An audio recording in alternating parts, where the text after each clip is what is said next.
That was Lauryn Hill X Factor. I remember when I was growing up, there was a campaign for Tootsie Pops. And it would say, how many licks does it take to get to the center of a Tootsie Pop, right? How many licks? And you would see everybody walking around trying to find that number, just what it took to finally get to the center, the middle of what was happening. I think of that when I'm contrasting the image of what we're seeing in Gaza right now. I read a report that talked about young Jewish children, college students, and how their perception of the government, that 38% of them do not agree with the government's approach in terms of Palestine. 38% of young college students, Jewish college students. Another report talked about how the American idea of the conflict in Gaza has started to shift. There are as many people who are as sympathetic with the plight of the Palestinians and the Israelis. And the reason I believe that is happening is, for the first time, generally when something happens in that part of the world, let's suffice it to say that it's existed for decades, almost 80 some years now, in several administrations. But the one thing that's been consistent is the output from a State Department of the government and Western media. When I say Western media, I mean specifically white people. You don't need to say nothing else. Like, if you can look at the UN and you could lose a vote 120-7, because them 7 people count as much as those 120 nations. When you say Western world, you mean Europe. You mean a European mindset. That is the truth of this. And for the first time in a conflict like this, what has happened is the whole of the conversation is not dominated by a media apparatus, but TikTok and Instagram, right? And TikTok in particular is owned by a Chinese corporation owns it. So the government can't filter it. They can't tell you what to say, can you see? Now, I'm not saying that the images you see on TikTok can't be altered, because obviously anybody can, anything can. One thing the government can't do with those images is put their slant on it. So you could, you see a lot of what you see is obviously bullets and it has a propagandistic aspect, but a lot of it you see is probably closer to what is happening. And the more these images inundate us, the more we see them, the more perspective changes.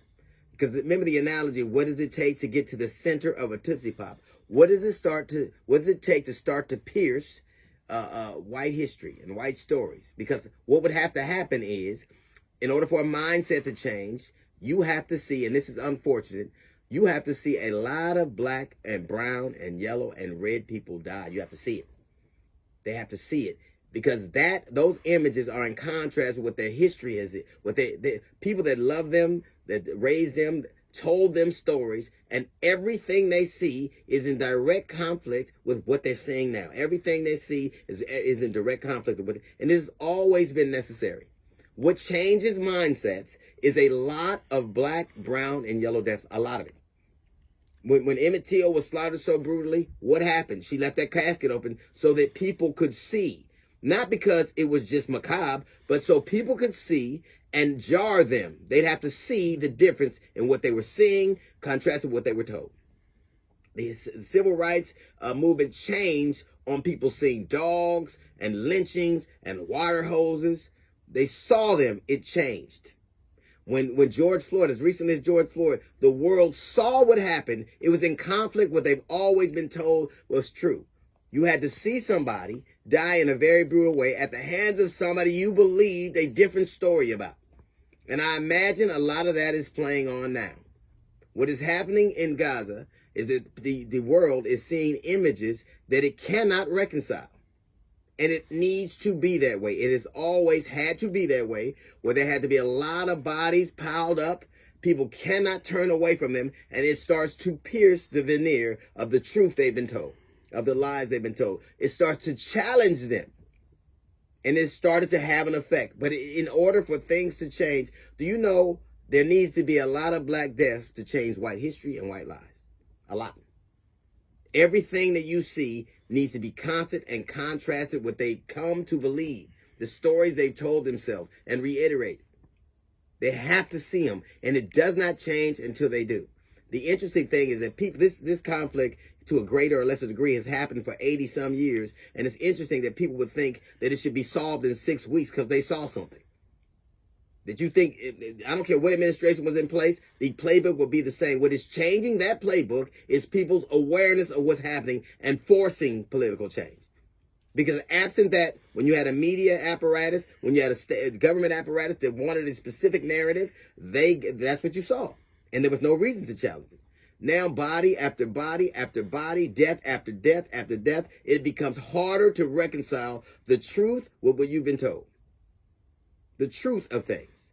Now, I'm more than certain that everything I see on TikTok isn't true, much like I don't believe everything I hear in the media is true. But the preponderance of evidence, the things you see over and over again, if they're terrorists, what does that baby have to do with it? If everybody's bad, then what are all these people? It is so hard to reconcile what the mind is seeing and able to absorb and what you've been told.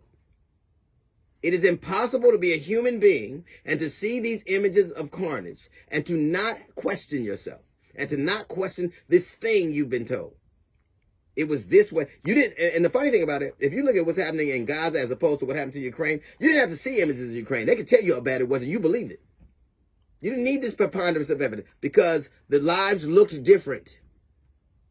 You believe what you were told.